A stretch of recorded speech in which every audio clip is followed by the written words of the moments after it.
today, and our amazing trustee Alonso, who made this happen.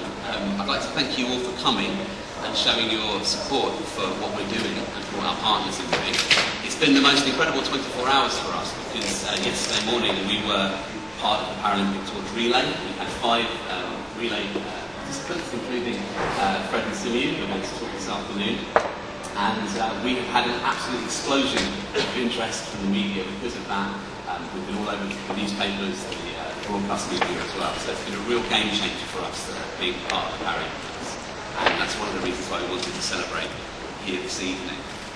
So I'm not going to say any more at this stage. I'll say a few more words at the end. What I'm going to do now, assuming it's all mic'd up, is hand over to Fred.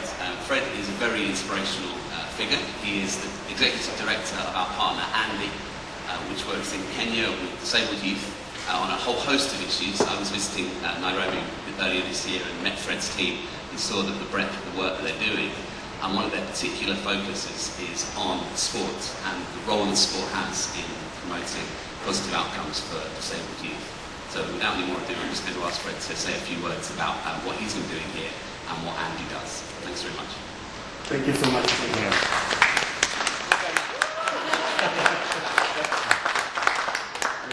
Follow the scripture. My name is Frederick Oko, and I'm the executive director of AbleChildAfrica for the disabled, abbreviated as Andy.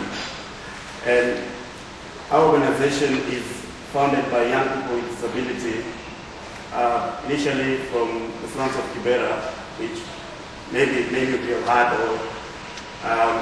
One of the largest slums is in sub-Saharan Africa. With incredible challenges for everybody, but more challenging for any person with disability who lives within this space that doesn't have proper infrastructure. So our organization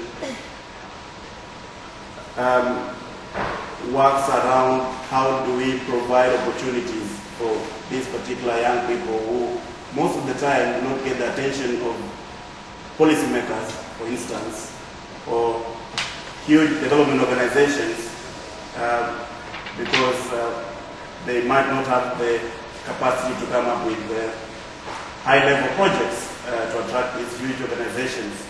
And particularly, we've been interested on how do we facilitate opportunities through sports. How do we facilitate opportunities through economic empowerment, given that for any person, even if you have no disability, you have to worry about how you're going to get your next meal. And if any development work is going to continue without having that in mind, I can guarantee you, because I've done some work around Kenya, that it's headed nowhere. So we try to work around building the capacities of these particular young people to be able to fend for themselves, and by this, training in entrepreneurship, and business skills. How do you make a business plan? And how do you source for funding? And in most of the time, our projects also supports them with initial startup capital, which then they are able to implement the idea, and that turns back to help them have income, sustainable income, so that they don't necessarily continuously depend on us as an organization, because ours, we can only do that much. And doing all this and having, because resources are a difficult thing to come by, especially if you're working in development work and in a developing country, and you're working with a group that has been hugely marginalized, not only in Kenya, not only in Africa, but worldwide. Then you have to be careful about what you're proposing to people and what you strategize a way that will help people come out of poverty. And to find partners that you can work with and that understand that actually that's what needs to be changed, and you need to work alongside people but not direct people on what to do, is one of the challenging things that I've found out. My few years in working in development work, especially disability work in Kenya. And this brings me to the fact that we've been able to work and are actually working with AbleChildAfrica to ensure that there is a continuous way that we look at what are the problems facing young people with disabilities, say in Kenya, and our projects, and one of our greatest projects together working with AbleChildAfrica is Sports for Health, which generally is built around how do we create positive change within the community, this particular community, and by and large in Kenya, by instilling a sense of discipline, confidence, and skills in young people that they know by virtue of being a person with disability, that's not the end, but I can actually invest my time and use my talent towards earning us a decent livelihood. And you'll be surprised the fruits that you can see from this particular small single project that we are working on with AbleChildAfrica, which allows young people space, gives them a platform to practice sports, and that would be wheelchair basketball, swimming, volleyball, and table tennis. And you get to understand that actually people lack opportunities for them to progress.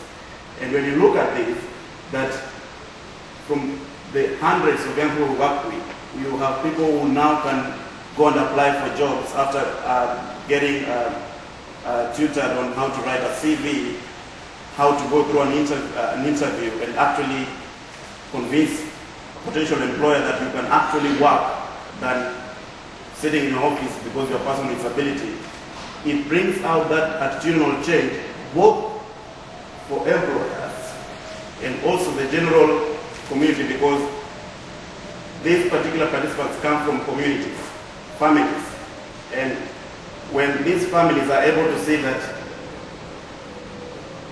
our kid can bring something on the table while we did perhaps invest in him or her, thinking that that was the end by being a person having a disability, then it makes a difference, because within these families we have people also working, say, in companies, and they begin to have conversations that then changes attitudes across board, and we begin to see people being employed. And we also take quite a considerable time to talk to employers to make them understand that we need to provide opportunities, we need to employ people based on their skill and qualification, other than just looking at them having a disability. So, one simple way, for example, why we are here and why we come to London. I've never been to London. I've passed through Heathrow, but that actually is not London because that's an international space. But the reason I'm here is the one project that we implement with AbleChildAfrica, which I talked about,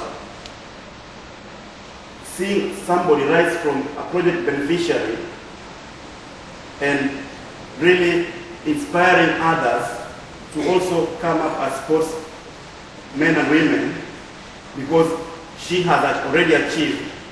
And if you will be watching television, I don't know which channel it will be, if you see somebody called Mary Nakamicha, you then understand this story that I'm telling you, that this particular individual has worked with us in our project, came into our project as a beneficiary, graduated, got the benefits of training, and now she's training other youngsters in table tennis, while she's going to be throwing javelin, and she's actually going to win. We are very sure that she's going to win a gold at the Paralympics. Mark my words, because there will be a television that will be showing this. So we see how if you choose to invest in those talents and you provide these particular opportunities to people who are otherwise marginalized, there's a huge difference. And this is really why, I can talk on and on, why we like working with AbleChildAfrica, because when we told them that it's not going to be workshops that are going to deliver change to these young people, it's going to be meaningful projects that speak to them in the areas of talent. And when they say, yeah, we can work with you, and we actually started that work, 1 year and a half down the line on this particular project, we can actually mention to you particular names of people who are in government offices now working from our project. We can tell you people owning particular businesses in Nairobi from the work that we do with AbleChildAfrica. And it's really inspiring how people never know that sports can actually create change.